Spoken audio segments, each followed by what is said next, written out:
Alors, je suis présentement avec Monsieur Alain Blanchette. Bonjour Alain.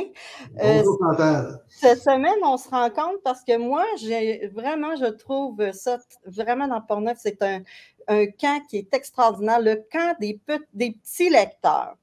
Alors, Alain, toi, ton rôle dans ça, c'est?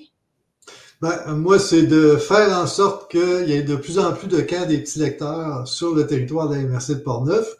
Donc, Jeunesse hors Portneuf qui a un mandat au niveau de la prévention du décrochage scolaire et de promotion de la réussite scolaire. On essaie de travailler de plus en plus en prévention.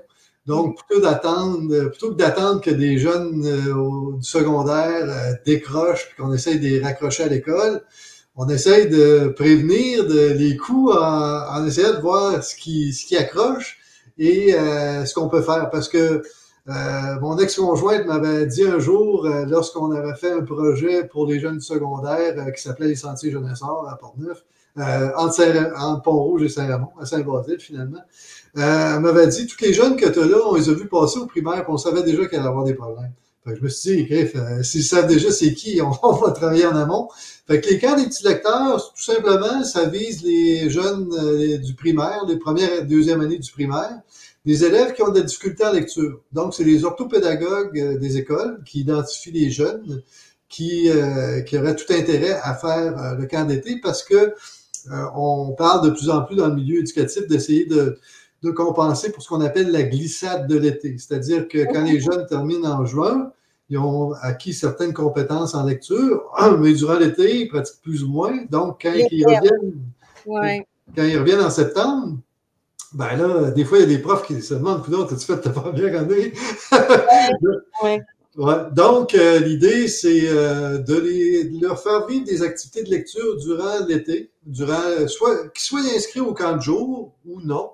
Les camps des petits lecteurs, ça s'intègre dans les camps de jour, mais ceux qui ne sont pas inscrits dans les camps de jour, ils ont quand même accès. C'est 2 demi-journées par semaine où on fait des activités de lecture. Il y a un animateur par groupe de 4, 5, 6 jeunes.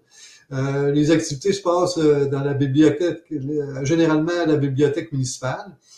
Donc, ils font des activités de lecture, mais ludiques. Lire en dessous d'un flash, en dessous d'une couverte avec une lampe de poche à 2, faire d'autres activités à 3, etc. Donc, les amener, donner le goût de lire. On essaye le plus possible aussi d'impliquer des bénévoles aînés qui peuvent aller lire un conte ou aller faire des activités de lecture avec les jeunes. Donc, ça dure 7 semaines en tout. Et ce qu'on a constaté à Saint-Basile avec l'orthopédagogue qui évalue en juin, avant le camp des petits lecteurs, le niveau de compétences en lecture des élèves visés et les réévalue en septembre. Ce qu'elle a constaté au fil des années, c'est que la majorité conservent leurs acquis qu'il y avait en juin. Une petite partie perdent des acquis, mais moins que s'il n'y avait pas du tout participé. Il n'y avait rien fait, là, c'est ça. Et une petite partie améliore leurs compétences en lecture, donc deviennent plus performants. Et on s'est fait raconter de belles histoires, entre autres, une dame qui raconte que son enfant, en première année, ça allait bien la lecture. En deuxième année, ça allait moins bien, puis essayait d'éviter le plus possible les activités de lecture. Sa mère l'a inscrit au camp des petits lecteurs durant l'été et à la fin de l'été, ben là, c'était devenu un rat de bibliothèque. Donc, quand il allait se coucher le soir, il fallait qu'il surveille, voir qu'il ne savait pas des livres cachés dans son lit. Fait que ça a changé sa vie directement. C'est une belle histoire. Mais ça a commencé comment, ça, dans le fond? Dans le fond, Saint-Basile, c'était le service des loisirs de Saint-Basile avec Hélène McHugh, qui est la directrice des loisirs. C'est inspiré d'un projet qui s'est déroulé au centre de service scolaire de la capitale, donc à Québec, qui ont fait une activité comme ça. Je ne sais pas si cette activité-là s'est pérennisée ou pas, mais s'est dit, pourquoi pas faire ça dans Portneuf. Déjà qu'avec le local des jeunes, il offre des services d'aide aux devoirs. Il ne l'offre pas dans le thème, ça s'est rajouté, mais il y avait un petit club de lecture aussi dans le camp de jour.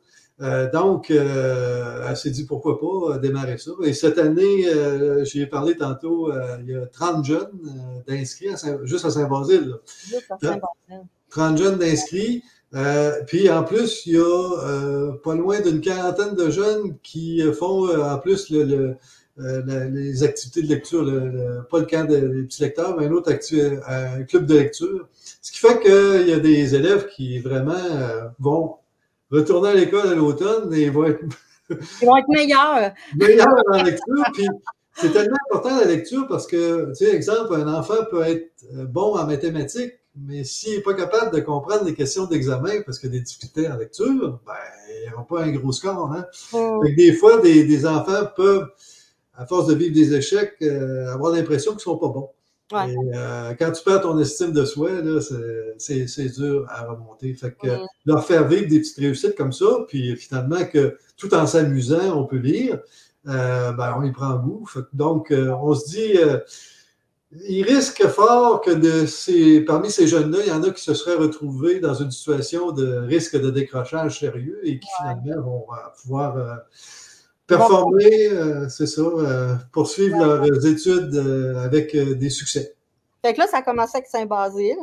Là, l'année passée, vous aviez 4 camps, mais cette année, vous avez comme doublé les camps. Oui, on a eu de l'aide financière. Le ministère de l'Éducation a implanté un plan de rattrapage suite à la grève des enseignants qui a eu lieu à la fin 2023, début 2024. Donc, on a demandé des fonds à ce moment-là pour pouvoir ajouter des camps. Et on a demandé aussi de l'aide du Fonds d'aide au milieu des jardins. Fait que dans les participants financièrement, là, il y a le CIUS avec un appel de projet pour les 0-12 ans. Il y a le ministère de l'Éducation directement avec le programme PACT et avec aussi l'instance régionale de concertation de la capitale nationale, donc des entités où on peut aller chercher de l'argent, et le Fonds d'aide au développement du milieu de Desjardins. Fait qu'avec tous ces partenaires-là, on a pu faire 9 camps cette année, dont un camp qui est particulier à Saint-Marc où on intègre des enfants issus de l'immigration, donc qui ont besoin d'un peu de francisation. Et là, cette année... C'est un camp particulier, là, c'est des immigrants qui vont s'inscrire, puis ça va les aider à améliorer leur français, je pense. Hein? Oui, c'est ça. Puis normalement, on vise les enfants de première et deuxième année, mais pour les enfants issus de l'immigration, étant donné qu'il y en a qui sont arrivés puis étaient au niveau de quatrième année, mais qui ne maîtrisent pas du tout le français, ben à ce moment-là, on les a intégrés aussi. Mais on compte être beaucoup plus performant l'année prochaine parce que là, on est arrivé un peu à la dernière minute. Le temps d'avoir des réponses pour les financements, de s'entendre avec l'école, avec le centre des loisirs. Donc, cette année, moi, je m'attends à une réussite, mais pas comparable à l'année prochaine où là, on va être pas mal plus à la coche. Comme un char, hein, ils disent toujours la première année. Oui, on est en rodage. On est en rodage, c'est ça. Donc, on va performer. Puis, c'est ça, il y a un camp à Saint-Basile, Sainte-Christine, Saint-Albin, Saint-Hubert, Donnacona, Neuville, Rivière-à-Pierre, Saint-Marc-des-Carrières et Portneuf. Ouais. Et éventuellement, là, on voudrait en rajouter d'autres. Moi, l'idéal, ce serait de couvrir l'ensemble du territoire. Là, et d'aller plus loin encore. Moi, je trouve que c'est vraiment une idée géniale. Là, travailler en prévention, là, c'est vraiment gagnant parce que c'est sûr que tu ne vois pas les résultats à court terme. Ces enfants-là, c'est rendu en secondaire 5 qu'on va pouvoir dire mission accomplie. Ouais. Mais c'est que si on travaille toujours à éteindre les feux plutôt qu'à prévenir les incendies, ben, on va courir comme des poules pas de tête, puis finalement, on ne fournira plus à un moment donné. Ouais, c'est une belle collaboration avec le milieu scolaire parce qu'on a une conseillère pédagogique du Centre de services scolaires de Portneuf qui est attitrée à ce projet-là. On a les orthopédagogues qui sont impliqués, service des loisirs, la table de concertation des aînés qui nous aide à trouver des aînés pour venir faire de la lecture. Donc, c'est une belle mobilisation de la communauté portneuvoise. C'est ça qui est le fun aussi. C'est que tout le monde... on ne peut pas être contre la vertu. Hein. Quand tu entends ce projet-là, tu ne peux pas être contre ça. C'est impossible. Tout le monde, on veut y aller. Fait que c'est ça qui est le fun. Ouais. Mais c'est d'assurer une récurrence de tout ça.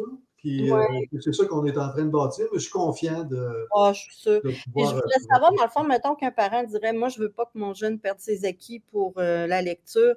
Comment il procède pour s'inscrire? Est-ce qu'il doit passer par l'orthopédagogue? Est-ce qu'il doit passer par la ville? Est-ce que. Normalement, c'est l'orthopédagogue qui contacte les parents pour leur suggérer d'inscrire leur enfant, puis l'inscription est gratuite au camp des petits lecteurs, qu'ils soient inscrits au camp de jour ou pas. Parce que s'il est inscrit au camp de jour, ils vont dégager ces 2 demi-journées-là pour son camp des petits lecteurs. S'il n'est pas inscrit au camp, il ne veut pas aller au camp 5 jours semaine, ben, il fera juste ses 2 demi-journées de camp des petits lecteurs. Donc, normalement, comme je disais, c'est l'école qui contacte les parents, mais si les parents sont intéressés et n'ont pas été contactés, ils contactent à ce moment-là directement le service des loisirs. Là, tous les camps sont débutés, là, mais pour l'an prochain, ça peut être ça. Puis même, il y a peut-être des municipalités qui seraient prêtes à intégrer rapidement là, des participants là, quand il y a de la place. Oui. Plus on est fou, plus on rit. Oui, je pense aussi. Est-ce que tu penses qu'un jour, dans l'avenir, les 18 municipalités de la MRC de Portneuf vont enfin avoir leur camp des petits lecteurs? C'est à souhaiter, hein? Oui, moi, je me dis que d'ici 2 ans, on devrait être capable d'atteindre ça. Oui, hein? Puis, dans le fond, là, tu es en train de chercher, dans le fond, d'avoir une pérennité de ce projet-là. Ouais. Fait que dans l'avenir, toi, pour le camp des petits lecteurs, tu verrais quoi exactement? Ben, moi, ce que je verrais chez chaque municipalité, il y aurait des animateurs attitrés pour les camps, qu'il y ait des aînés bénévoles qui s'adjoignent à cette démarche-là. Et parce qu'on aide aussi les services des loisirs à bien s'équiper. On a du budget pour de l'achat de livres, de matériel. Et on a c'est dans le fond la ville de Saint-Basile, le service des loisirs, qui s'est proposé cette année pour former tous les animateurs des camps des petits lecteurs. Donc, ça s'est passé à Saint-Basile. Tous les animateurs qui avaient été embauchés dans chacun des 9 camps s'est présenté là. Ils ont reçu tout le matériel, des bacs en plastique où c'est qu'il y avait le matériel pour chaque semaine, avec les instructions détaillées, genre le post-it, tu le mets à droite à la page ici. Fait que donc, le niveau de qualité du camp va être pas mal égal. Là. On va uniformiser la patente. Moi, ce que j'aimerais, c'est que dans le fond, que chaque municipalité, dans 2 ans, ait un service des loisirs, une bibliothèque avec suffisamment de livres pour que ça fonctionne avec le camp des petits lecteurs. Donc, c'est pas n'importe quel livre qu'on achète. Et donc, que chaque service des loisirs ait institué ça, établi des relations avec l'école. Et que, dans le fond, que je devienne inutile. Je pense pas que tu vas devenir inutile un jour, mais... je ferai d'autres choses. Oui, mais au moins, pour ce dossier-là, que la relation directe entre l'école et le service des loisirs, que ça se fasse très bien, que moi, je sois contente de signer des chèques, là, puis ça ne sera pas plus grave que ça. Oui, hein, ben moi, je vous souhaite pour le camp des petits lecteurs qui en est partout au Québec. C'est vraiment, la lecture, c'est important pour la compréhension, pour l'imaginaire. C'est vraiment, moi, je pense que c'est une étape dans la vie d'un enfant. Il faut les faire lire. Donc, merci beaucoup, Alain, pour cette belle entrevue. Merci. Et puis, un plaisir de se revoir pour une autre fois, une autre entrevue parce que tu es impliqué beaucoup. Donc, je suis sûre qu'on va se revoir bientôt. Ça va me faire plaisir. Merci, Alain. OK, bonne journée.